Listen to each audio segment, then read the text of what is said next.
Assalamualaikum friends, today we'll discuss how to fix Snapchat phone camera not working on iPhone.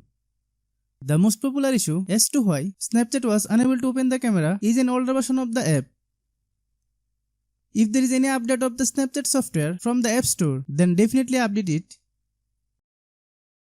If you are new to my YouTube channel, please subscribe. Open your iPhone settings. Now look for the Snapchat option from the app list. Click Snapchat. Then turn on camera option.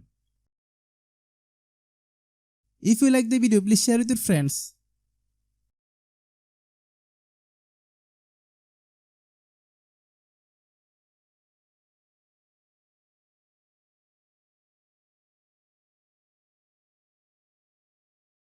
Thanks for watching.